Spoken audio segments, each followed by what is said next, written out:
There are 5 major separatist political groups: the Trade Federation, the Intergalactic Banking Clan, the Techno Union, the Commerce Guilds, and the Corporate Alliance. In this video, I'll be explaining all of them, how they work, and how they help the separatist cause. Enjoy. So let's start with the first and most recognizable. That would be the Trade Federation. The Trade Federation's public appearance was Senator Lot Dodd. Senator Lot Dodd was a senator in the Galactic Republic. See, he was in the Senate to give a public appearance that the Trade Federation was a neutral company. However, the real company was run by Newt Gunray.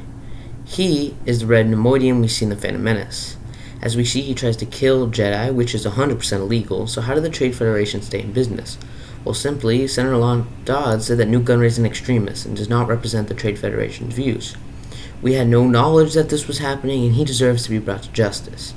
See, this happens many times. One incident is when Count Dooku wants to have the Praetorian government join the Separatists, even though they refused.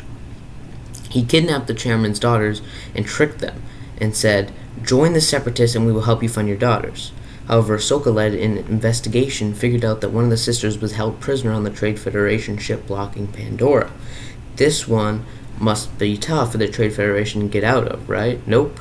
Senator Lot Dodd said that he was fired. He did not talk to Senator Lot Dodd about this. The guy was acting on his own orders.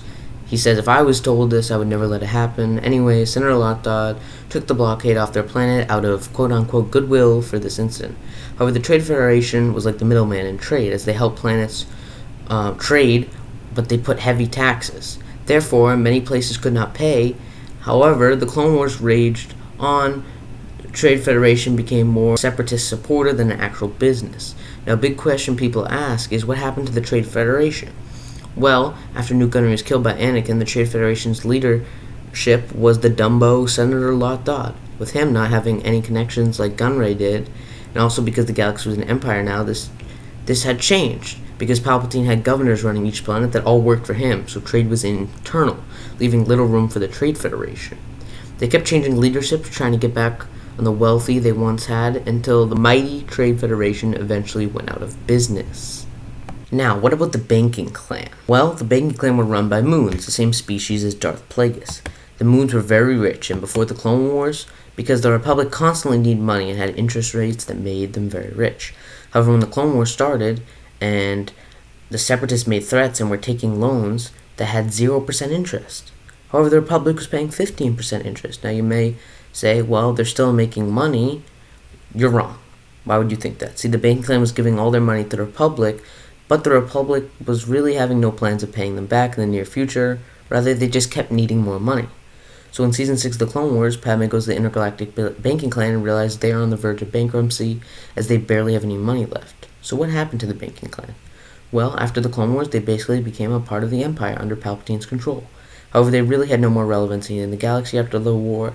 Now, the next of the big 3 important governments, we have the Techno Union. The Techno Union is known by many people, however, many people don't even know what they do.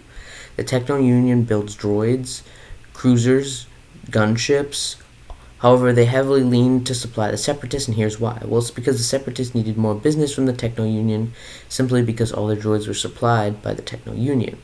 So they decided to involve themselves with the Separatists. However, they still did build things for the Republic. Now, those are the big 3, but there are 2 more I want to mention. Now I'm going to explain how the Commerce Guilds work. The Commerce Guild was a multi-company trade business made up of major commercial entities, such as the Sorosu Corporation. The guild was known for pressuring smaller companies to join. The guild was dissolved following the execution of President Shu Mai, and was imperialized by the Galactic Empire in 19 PPY, which stands for 19 years before the Battle of Yavin. The Commerce Guilds helped the Separatist cause with the invention of spider droids. Spider droids were seen in the Battle of Geonosis, Kashyyyk, and numerous times in the Clone Wars.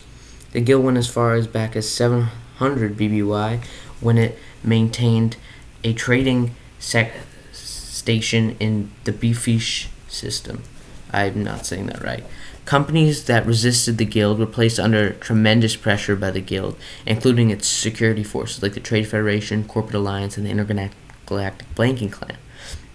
The Commerce Guild had security forces. The guild was always politically powerful, as it held economic and several corrupt planetary officials, senators, and industrial spies in its fold. The Commercial Guild also had the power to buy entire planets. One such planet was Castel, the homeworld of the Gossa. The commercial guild enslaved the entire population of Castel, and a corporation with that kind of power is very useful to the separatist cause, although the Commerce Guild was mainly neutral.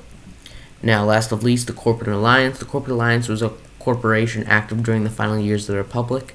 Headquartered on Makrana, it pledged its resources to the Confederacy of Independent Systems during the separatist movement, earning its magistrate Pascal Argenti a place on the Separatist Council during the Clone Wars.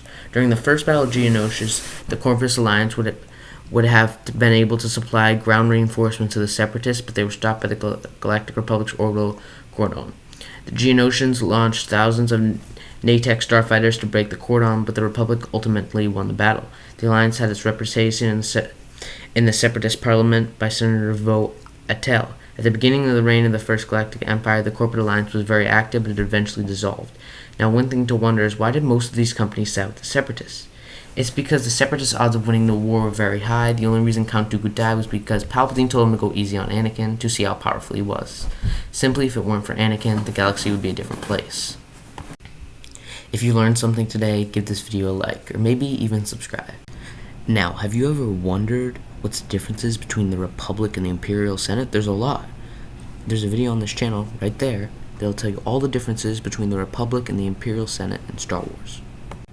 Have a great day. And remember, the Force will be with you, always.